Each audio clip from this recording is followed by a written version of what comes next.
Señal directa. El día de ayer le dimos a conocer que el gobierno del estado había anunciado que habría un incremento importante, si mal no estoy, de 172% a todo el tema de desaparición de personas de manera forzada, pero integrantes del Centro de Justicia para la Paz y el Desarrollo, el CEPAD, hicieron un ejercicio interesante y pues nos dieron a conocer que no es así. Para abundar de este tema, saludamos con mucho gusto a Jonathan Ávila, él es coordinador del eje temático de desaparición de este organismo, de CEPAD. Jonathan, buenas tardes. ¿Qué tal, Josefina? Buenas tardes. Gracias por atender a nuestra audiencia. ¿Por qué no le platicas a nuestra audiencia qué destacarías de este ejercicio que ustedes hicieron y dónde está la o las mentiras? Bueno, en inicio creo que el presupuesto, contrario a lo que se ha venido diciendo en el discurso del primer informe e incluso lo que está plasmado en el Plan Estatal de Desarrollo de esta administración, que se trabajó también en conjunto con familias, pues es que hay una perspectiva más sobre tecnología, más sobre análisis criminal, inteligencia, videovigilancia y no tanto un enfoque más centrado directamente en la atención de las víctimas y las acciones de búsqueda, de tal manera que lo que nosotros venimos mostrando en este análisis del que comentas es que si bien se hace un aumento nominal del 172% en el anexo transversal, que es, digamos, como un apartado específico del presupuesto que habla solo del tema de búsqueda y que antes se llamaba anexo transversal de personas desaparecidas, había varias autoridades, ahora se consideran unas pocas, que son la Comisión de Búsqueda, la Vicefiscalía de Personas Desaparecidas,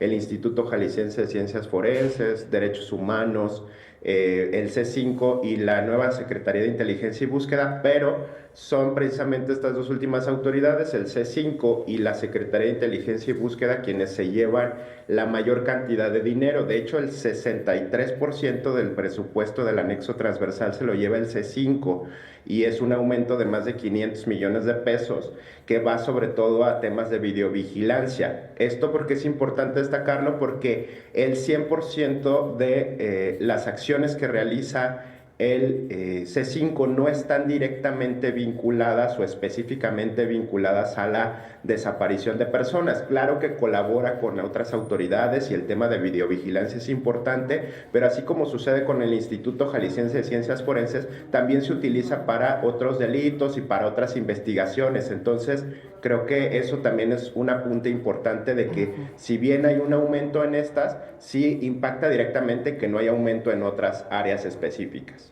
Jonathan, ustedes realizaron precisamente un estudio comparativo en donde la CEPAD pues, nos da a conocer que se destinó más presupuesto a temas como el C5 que a la atención humanitaria.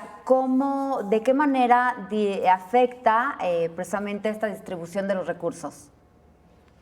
Sí, ahí lo que nosotros hacemos muy puntual la crítica es que es importante, y esto ayer lo presentó el gobernador con las familias, ¿no? De cómo se va a brindar mayor atención desde el C5 a la problemática como medidas preventivas hacia el futuro. Aquí lo que nosotros hablamos como el enfoque humanitario es un enfoque que va vinculado a la reducción de la incertidumbre y el dolor que viven las familias que ya cuentan con un ser querido desaparecido. Es decir, no olvidar que existen más de 15,000, casi 16,000 personas desaparecidas en el estado, que esas también se les tiene que buscar y que esas lamentablemente no van a poder ser buscadas de la misma forma, con la misma metodología que implica este sistema de videovigilancia, sino que está pensado más hacia la prevención a futuro. Entonces, ¿de qué manera impacta? Pues si no se le dan recursos a las comisiones, a la comisión de búsqueda, a la vicefiscalía, ¿cómo se va a buscar y a investigar esos casos que ya están abiertos y que tienen 5, 10, hasta 15 años que están buscando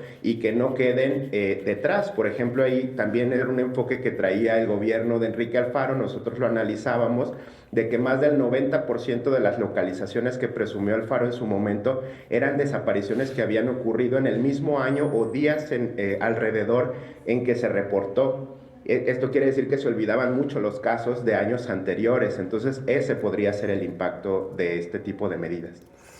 Pues efectivamente, ¿cómo se va a investigar sin recursos, sin personal? Entonces, desde el CEPAT, Jonathan, ¿están viendo un doble mensaje, un doble discurso o qué tipo de narrativa por parte del Ejecutivo Estatal? Yo creo que sobre todo estamos viendo un enfoque o un modelo que tiende a ver esta problemática como una cuestión técnico-administrativa, lo cual también es importante y desde un enfoque policial específico, pero no olvidar que hay otros enfoques de búsqueda, que hay otro mensaje que se puede dar a las víctimas, porque más allá de la atención de que se pueda dar en temas asistenciales o de brindar algunos programas de apoyos, de dinero, de materiales, de cursos, creo que también no olvidar que una de las cosas más importantes para las familias es buscar y saber dónde están sus seres queridos desaparecidos. Entonces, sí, no dejar de lado que este gobierno ha reconocido la problemática, tiene programas asistenciales que están en este momento funcionando o se van a crear, pero también no olvidar que si se le quitan los recursos a la Comisión de Búsqueda, a la Vicefiscalía, va a implicar menos personal o personal más cargado, no hay materiales. Ayer mismo decían las familias, ¿dónde está una retroexcavadora que se ha pedido desde hace muchas semanas para el hallazgo en fosas y no se había dado respuesta a ese tipo de cuestiones, ¿no? Eso es el impacto directo. ¿Consideran que hay un desbalance entre la narrativa oficial y la realidad de las desapariciones, no nada más en Jalisco, sino pues en nuestro país? Sí, definitivamente creo que la percepción de la realidad que tienen las familias y quienes les acompañamos a estos discursos de logros o de decir que la desaparición se ha reducido en este año, cuando pues siguen existiendo más de 1,000 personas que siguen desaparecidas este año, creo que justo, o sea, al final es como dónde se está valorando realmente lo importante de estas acciones, si en decir baja la cifra o en decir ya no están realmente desapareciendo personas o estamos encontrando a quienes ya estaban desaparecidas, ¿no? Entonces creo que ahí también es como ver las prioridades y esos discursos preocupantes que no terminen llevando esto solo a una lógica de cifras. Jonathan, platícale a la audiencia, por favor, que en este ejercicio comparativo que ustedes realizaron, pues como que también este gobierno le da más enfoque a temas internacionales como el Mundial de Fútbol 2026. Sí, una de las cosas que hemos venido analizando en este contexto es cómo hay dos factores importantes en la lógica, no solo a nivel Jalisco, sino en México, de cómo se está hablando del tema de la violencia y de la inseguridad, y que tiene que ver mucho con la presión internacional, por un lado, de un evento tan importante como el Mundial y el rostro amable que se tiene que dar. Claro que hay una parte en donde no todo el país es violencia, ¿no? Y eso es evidente, pero creo que no obviar que también existen estas problemáticas, y la otra es la presión internacional de Estados Unidos respecto a nombrar a los cárteles como grupos terroristas, y que esto también tiene una incidencia en cómo se ve el panorama internacional. Y agregaría un tercero, que es que el Comité contra la Desaparición Forzada está analizando precisamente el que México se cometen desapariciones de manera generalizada o sistemática. Entonces hay varias cuestiones internacionales que también están atravesadas, y en el caso de Jalisco en particular, el Mundial pues es uno específico, y que los sistemas de videovigilancia, la compra de patrullas, el hacer carreteras, pues van más enfocadas a esas personas que van a venir en el contexto del Mundial, y que todos los ojos y todas las acciones del gobierno en este momento están vistas hacia allá. Ahora, ¿qué recomendaciones ha hecho, hace o hará la CEPAT para que los gobiernos, tanto estatal como federal, atiendan de una manera eficaz el tema de las desapariciones?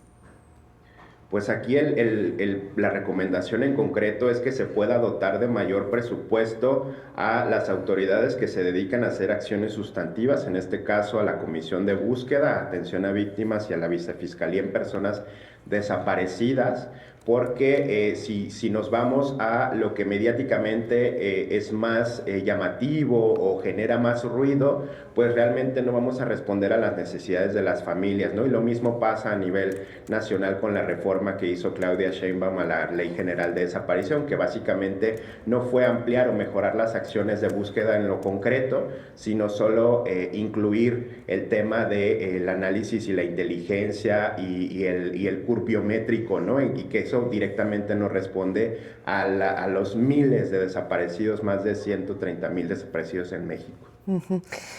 Ahora, Jonathan, por los reportes que hemos dado a conocer, el problema mayor está en zona metropolitana de Guadalajara en materia de desaparición, pero si no se otorga ese apoyo, esa ayuda a las instancias que se tiene que hacer, económicamente hablando y humanamente hablando, ¿qué pasa más allá? Por ejemplo, voy a aprovechar un post del doctor Víctor Manuel González Romero que lo subió hace poco a su red X. Dice, cifra récord de desapariciones en Teocaltiche, y hace el comparativo año con año. Del 2015 para atrás no había ni una persona desaparecida. El caos en Teocaltiche en materia de desaparición es a partir del 2016. 2021 fue un año lamentable con 15 personas desaparecidas, 2025, 27. ¿Qué nos puede decir al respecto? Sí, a ver, aquí lo que está ocurriendo es que hay ciertos territorios específicos que a partir de determinadas temporalidades han tenido un pico más alto, en su momento también Lagos de Moreno, ¿no? En esta zona, las zonas también periféricas con respecto a Michoacán o en Puerto Vallarta, en Nayarit, en el sur de Jalisco, es decir, depende de en qué momento del tiempo lo veamos, es más preocupante, y yo aquí lo conectaría directamente también con el tema del presupuesto. A ver, la comisión de búsqueda se supone que su plan es abrir delegaciones regionales el siguiente año. ¿Cómo lo va a hacer si tiene menos presupuesto real del que tenía para 2025 y menos del que tenía antes? Entonces, ¿cómo decir que va a operar más acciones y en más territorios si siguen teniendo los mismos recursos? ¿Eso qué va a implicar? ¿Qué personal se va a contratar o se va a enviar el que ya se tiene aquí, que además es insuficiente para la cantidad de procesos de búsqueda? Porque hay focos específicos que ellos conocen, que ellos saben, en donde se requiere mayor cantidad de personas buscadoras, como las que acompañan a la búsqueda en fosas acá en la zona metropolitana de Guadalajara, y porque las regiones están muy, muy olvidadas. Jonathan, ¿qué papel juegan tanto organizaciones como CEPAT o la sociedad civil para exigir transparencia, pero también más recursos para este tema que nos afecta a todos? Pues nosotros el papel que hemos visto en este caso es entender, digamos, una parte que a veces es muy técnica, muy específica, compleja de entender. A nosotros nos ha llevado también varios años, no somos economistas, no sabíamos información financiera antes de analizar este tema, pero era un punto importante para el seguimiento. Y justamente en días pasados tuvimos un taller específico con las familias para explicarles, por un lado, cómo se construye el presupuesto que implica, pero también cuál era el proyecto de 2026, justo porque son temas que si se dicen hacia la ligera, de más del 172% de incremento y no se explica en dónde está, a quién se le da más, a quién se le quita, entonces ese rol nosotros hemos asumido como este puente, no tanto entre autoridades y familias, sino más bien un puente entre esos saberes más técnicos y de exigencia, ¿no? Las familias nos dicen, a ver, luego pásenos esas tablas, escríbanos una introducción de un oficio para poderlo presentar a las autoridades y aumentar esa presión que se hace. Jonathan Ávila, tenemos que despedirte, pero rápidamente, ¿han ustedes platicado con el Poder Legislativo o si alguien si sabes que de los colectivos estén platicando con este otro poder para ver si pueden pues reorientar todo esto que se está informando? Sí, en la Comisión Especial para Atender Asuntos de Desaparición que se creó esta legislatura, ya realizó una primera mesa donde estuvo el jefe de gabinete, la secretaria de Inteligencia y Búsqueda, algunas autoridades. Va a haber una segunda mesa en los siguientes días, me parece que a inicios de diciembre, donde ya se tendría que ver específicamente dónde va a reorientar, o si es que no va a reorientar, pero explicar qué es lo que sucede con el presupuesto. Ahí los diputados de la Comisión Especial están en ese seguimiento, y lo importante que yo vería esto es que hay diputados de cada fracción parlamentaria, incluso hay 2 de MC en esa comisión, entonces creo que eso también puede enriquecer la perspectiva y no decir que esto es solo de un tema de un partido u otro. Bien. Entonces hay esperanzas de que esto se corrija. Jonathan, qué gusto saludarte. Muchas gracias por platicar con la audiencia. Igualmente, muchas gracias a ustedes. Hasta luego. Él es Jonathan Ávila, coordinador del eje temático de desaparición de este organismo, CEPAT. Después de 2 minutos, más información.